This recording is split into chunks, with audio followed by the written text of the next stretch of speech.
Let's begin by starting with just your work culture. You know, on your website, you seem to have a pretty amazing work culture, you know, with staff working longer hours than they need to because they want to, you know, doing what's required and going really above and beyond, you know, the sort of call of duty. So how have you managed to create such a culture?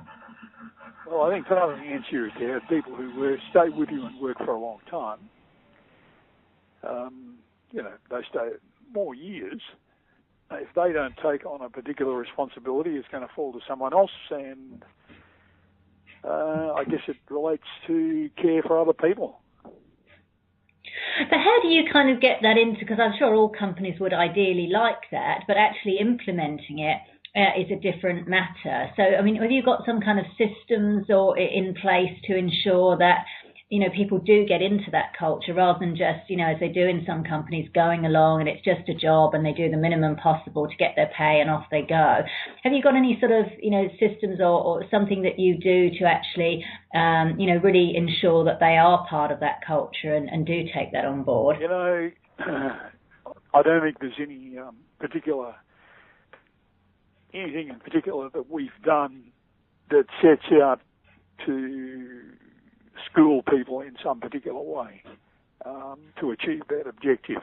I think it's something that's much easier to do in small organisations with a low labour turnover than probably in large organisations.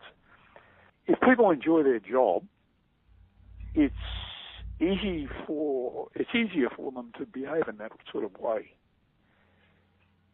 Yeah, now, sure. In some cases, I think we've got a lot of part-time workers.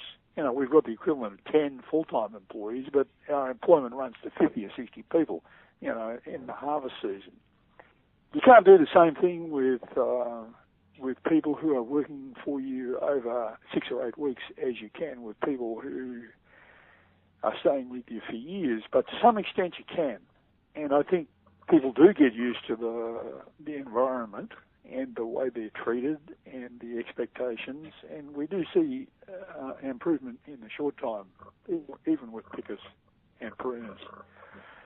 I think the other thing is that most of the people here who are, in most cases, people will chip in and be involved in absolutely everything. Right. I'm wondering whether it's to do with the fact that, you know, because it's a family-run business, whether there's elements of that whole kind of treating your workforce as if they're extended family, whether that might have anything to do with it. Yeah, I'm sure that does happen, and my wife's very good in that respect. She certainly adds to that sort of culture. You know, we like to see people before they go home, see how their day's been. Can't you work a few words with them? Right, so very much hands-on then from sort of the senior management down to all the employees. There's not that kind of big barrier. Yeah, right. Pretty well so, yeah. Right, cool, okay. Now on your history page on your website, as you mentioned in your email to me, you said that your website is unusually informative, and it really is. You've been very, very open about, you know, long personal family history. You've got detail up there about your dogs, and not just the fact that you've got one, but actual information about them. Yeah. Most CEOs don't really do that, and give instead, you know, there's rather kind of general bland bios on websites about their job history and, you know, maybe some philanthropic ventures. But you've really kind of gone into detail and been very, very open. Why have you chosen to do that? Well, I think it emphasises the fact that the wine comes from a particular place with a particular set of people who have certain values and objectives, and we're at pains to indicate that we're very much involved in the process and that there are values behind the system, behind the product. It's not a question of people taking a weekly wage home at the end of the day and their concern finishes at that point. If you're in a business, particularly in an agricultural business or a business that involves critical decisions over a wide area for a long time, you do set out to optimize things. And you can see the connection between what you do in the vineyard and what happens in the winery and what appears in the bottle. You can't get this without experience. So has it been some kind of trial and error, and then you've sort of built the systems and processes? There's a lot of trial and error and observation involved. You know, it's real science in that sense. Okay. What impact would you say, Erl, has showing you and your company, kind of warts and all, had on your business, and why do you think that is? I don't think I can tell you that. I mean, it's in order to gauge that sort of thing, you need to have done a couple of different things. You need to be able to contrast A with B, and all we've got is A. Right. What about just anecdotal evidence at all, like people sort of, kind of saying why they've done business with you, or that they particularly like the fact that you've been very open and you've got lots of information on your website? No, people very rarely give you much feedback. Occasionally you'll be really surprised and delighted to find that somebody who's visited your cellar door has got on particularly well with the staff, and they take the trouble to send you an email and thank the staff and tell you how good they are. And that happens. Right. And occasionally you'll get somebody who particularly enjoys a wine, and they will take the trouble to tell you. I think that's more likely to happen with a small organisation than a large organisation. We also we take people's opinions seriously, and we encourage them to comment. I think personally I'm much happier to hear consumer comment that is favourable than the pundits. I see many occasions in which the pundits are plain wrong, and I'm much more pleased to see a consumer come back and say, "Hey, I really enjoyed that.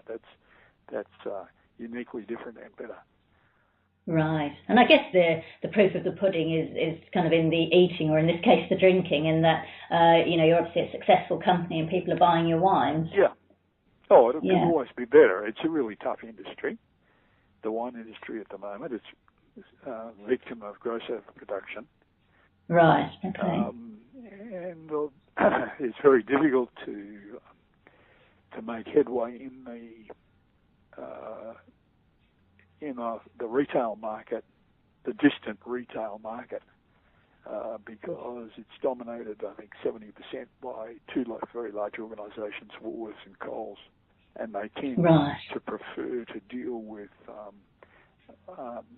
national organisations. Okay. And they like to deal with products that are distributed in every state and known in every state. Large organisations tend to buy their presence on the shelf.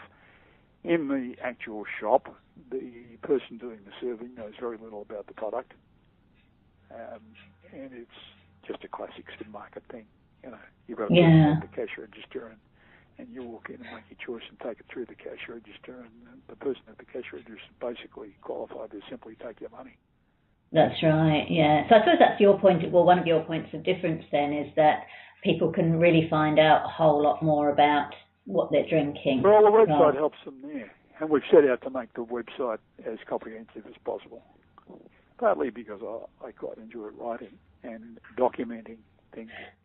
Yeah, I think we've got that impression. The website gives that impression. That's great. How did you go from being a teacher to a winemaker? Because that's quite a jump. Tell me a bit about that. Yeah, well, the intermediate stage was a potter. I well remember when I first, the first winemakers down here were doctors, or first people who planted vines. There was Dr. Tom Cullity at Vass Felix and Bill Pannell at Moss Wood. Bill Pannell was the family doctor and delivered all the children. And I visited his winery on many occasions.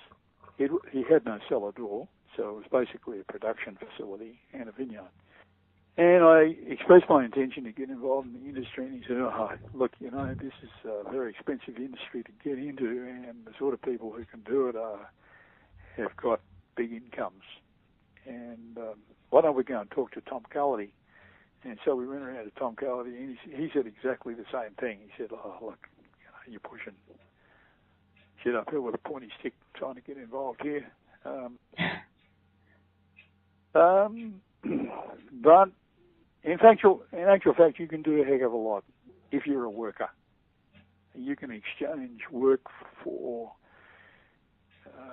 You don't need cash if you can create something.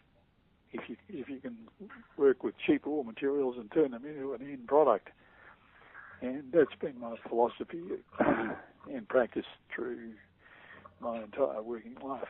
I always look for the cheapest alternative. I'm looking at a new building at the moment, and I can see that there are ways that I can do it for $600,000 and other ways that I can do it for $300,000. And you bet your life I'm not going to choose the more expensive option. That's an interesting philosophy about this. I think a lot of businesses, particularly when they're starting up or in their early days, they feel like, I've got to have loads and loads of cash to actually get started. Whereas you're saying that that's not necessarily the case. Well, a lot of people who are into the wine industry do have a lot of cash, and it's burning a hole in their pocket. They know that if they put it into the wine industry, they can get a tax deduction. At the same time, they're getting involved in the industry, which is land intensive, and land increases in price over time. So even if they don't make $1 out of the product, they're going to recover their investment to some extent by selling the land at the end of their involvement with the business. What appealed to it about you? Because, like you say, you went from sort of economics teacher, and then you say to potter to winemaker. What was sort of that? What were the key kind of transition points that made you want to leave one and or move from one? Certainly, move from the teaching to the other. Moving from the teaching wasn't hard because it's a really tough game teaching. I was involved in a state education system, so it's a monolithic thing that doesn't reward effort very well.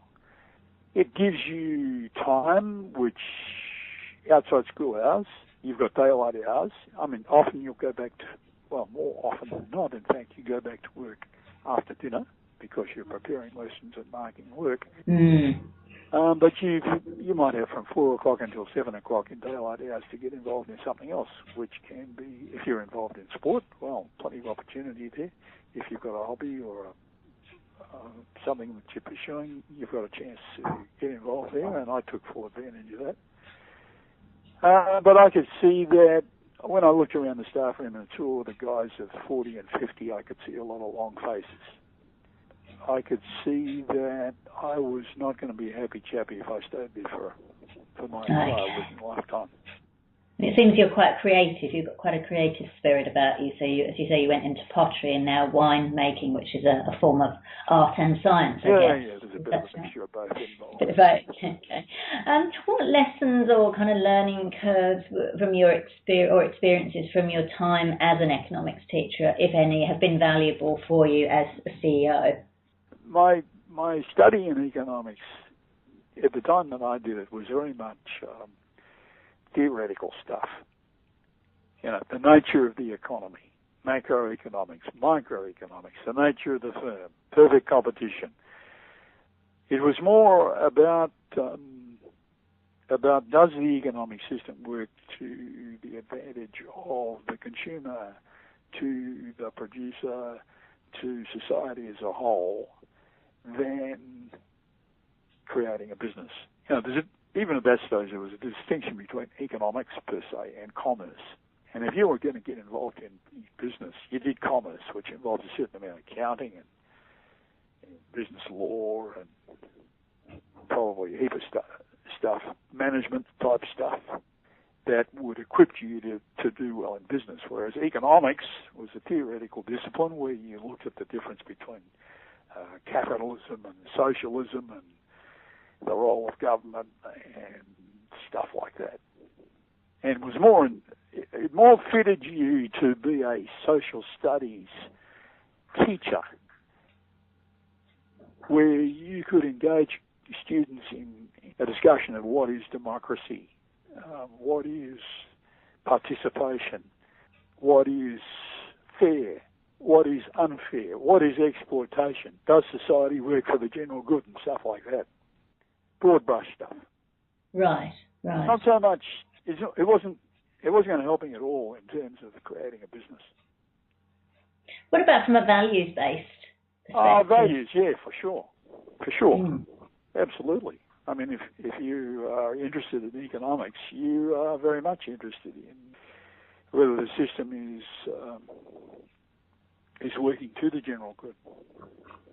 Right, and it seems like you do that at Happs. Like it says, you grow your own grapes and you make the wine, following, as you've said previously, a sensibly organic viticultural philosophy and using minimal chemicals in your hand-managed vineyard. Why is that important to you, and how would you say maybe that has impacted your bottom line? I was an asthmatic as a kid.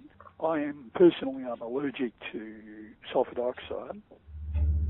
I've seen people's bodily reactions to sulfur dioxide as a chemical. I live in a farming community where people have been using chemicals for their working lifetimes, and I've seen bad results. I have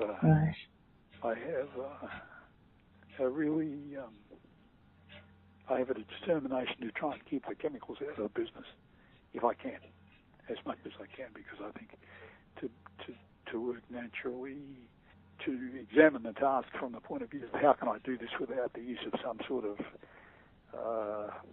antiseptic type additive that could be harmful to the human body. That's a real question. And I'm not a trained winemaker. I learned my winemaking by trial and error and experience over the years, and I set out to make a drink that I personally find is palatable and attractive. I think many people who come through the winemaking stream in our universities have a mechanistic, I'll follow the recipe, and this product is at risk, and it's customary to use these additives, and that's what I'll do. If I don't do it, I'm going to be irresponsible. And if I'm working for somebody else, I would never consider not using these things because my job would be at risk. I think you have an advantage if you can take these sort of risks as an entrepreneur, as a person who can afford to. First of all, you can see the reward in terms of a better product, and secondly, you're prepared to take the loss if things don't work out. What do you mean by risks? Well, for instance, if you're making wine without sulfur dioxide, or if you're making wine with high pH, or if you're not taking advantage of the opportunity to use copper sulfate to take out sulfides, all of these are decisions that involve the use of one chemical or another. If you've got an exploratory attitude to the science, you will take the risk of minimizing the emission or eliminating it completely and seeing what happens. You have an objective to make the product without the additive. But it's not a risk to people's health, is it just risk that it may not taste as nice or won't last as long? I'm just not quite clear on the risk. There is a risk to people's health using sulfur dioxide. There's a World Health Organization. Oh, that's what I mean by not using it. What are the risks involved? You're mentioning you're taking the risk of not using it. In terms of say sulfur dioxide, oxidation of the product. So the wine could go off quicker, and you might lose profit. They'll have a shorter lifespan, or if you don't want to use copper sulfate, they'll get an off smell. They'll retain an off fermentation odor throughout their entire life, so they're much less attractive. Yeah. Cool. So you're really kind of putting it out there to make wine as naturally as possible and to appeal to the market that wants that. And I guess we're seeing a bit of a trend in people wanting to consume products that are ethical. If you look at the use of copper sulfate, it's a double-edged sword. It will take out offensive odors, but copper enhances oxidation. No. In the product. So it might look good for the next 6 months. You can get it in a bottle, looks okay, and then 2 years down the track, it's on the way out because of the use of this addition.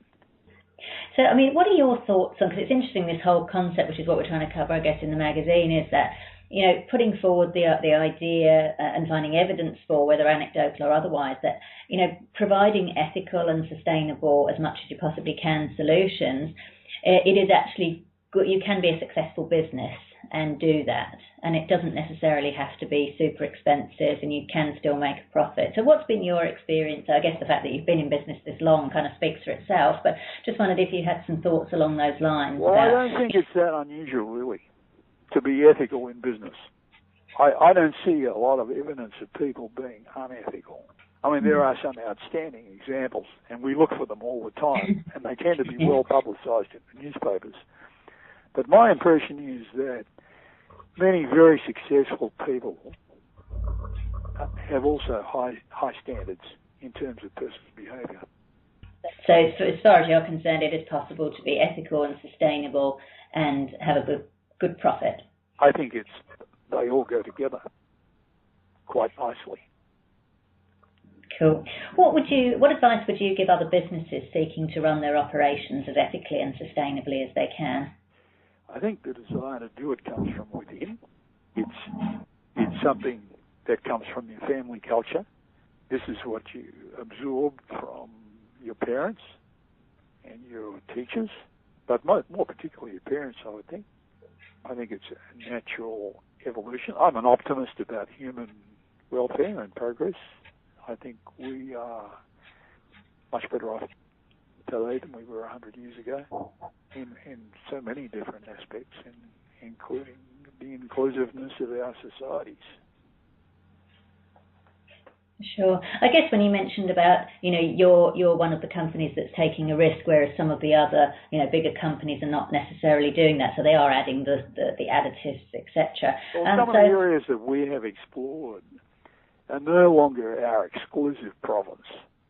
I mean, there are many people now trying to make wine without sulfur dioxide, for instance.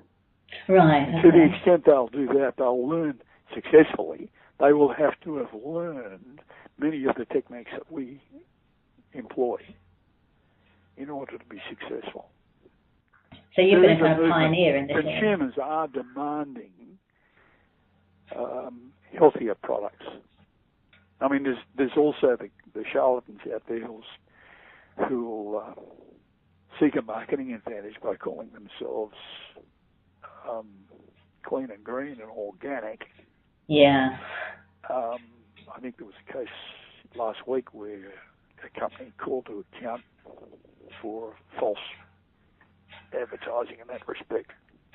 So, I mean, it seems you've been a pioneer in this sort of field, but you're seeing now more of a trend towards wine companies in this instance moving towards natural products. So I guess the lesson is to do the hard yards, not do the greenwashing, but to actually invest the time and the effort in doing the research that you've done and the work that you've done, and then learning the technique. The answers are not necessarily to get involved in some national association that puts a label on their product, organic. Right. Because, quite frankly, organic doesn't mean that you have been careful in the winery at all. It involves being careful in the vineyard. You can be as careful as you like in the vineyard, and if the first thing you do when the grapes, the raw material came into the winery is add sulfur dioxide in Gaia Bandit, you are adding a known adverse to human health addition, which is listed by the World Health Organization as, and has limits on its use, quite liberal limits, which enable products to come out to the market that will affect people. Right. And I think that's something people don't really know. Like you say, particularly people go in the supermarkets or the off-license and they get the wine and they can see it's got a label and a logo saying organic, and they think they're buying, in good faith, something healthy and natural. And yet, as you just explained, that's not necessarily the case once it gets into the vineyard. So I think this is really important to highlight that. So thank you for explaining that. Yeah. Just finally then, Erl, you describe yourself as a bit of an experimenter and a risk taker and a seeker of wisdom. What are the key insights you've learned about life, about work, about business in your time as CEO of Happs Wine? Oh, dear. Big, tough question. So back to the answer that I've given you for some sort of inspiration, because I gave them some thought at the time. We are not a I guess we're unusual in that we're one of the few organisations that started with nothing and are here at a reasonable scale today. Most people in the wine industry have come with money. So I think the answer is that certainly under the historical conditions that we have faced, it's possible to. I think it's been, starting early in any industry is a big advantage. When everything is new and consumers are really curious and supportive. I wouldn't encourage anybody to get involved in the wine industry at the moment because it's so tough and so hard for the individual unless they've got a real point of difference. I see people scrambling around to create points of differences which are illusory. I mean, from what I've sort of gained from both looking at your website and speaking with you is that it's not necessarily all about having a load of cash. It's about having heart and soul and passion and a really strong work ethic. And it's not only that,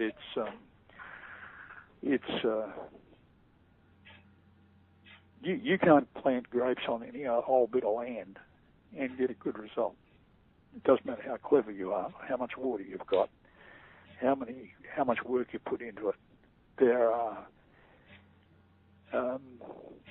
natural environmental circumstances which determine the upper limit that you can reach. So the choice of where you go is very, very important. So it's doing your research, doing a lot of research, not just jumping in. Yeah. Okay. Climate-wise, climate, soil, rainfall distribution. The next stage of the thing is to say, okay, I've got these favourable conditions, or it seems to be favourable conditions. How do I actually grow these vines? What plant spacing is most advantageous? What sort of trellising system? Will I use machines or not? If I use machines, what will I forego? What are the effects of doing that by comparison with systems that employ hand processes? There are a lot of very important decisions to make along the way. Absolutely. Which will determine the nature of the product in the bottle. Yeah, and I guess that advice could be, applied to any industry, just that general kind of thing, doing your research, having the passion and being creative, willing to learn, like you say, making your mistakes and learning from them, etc.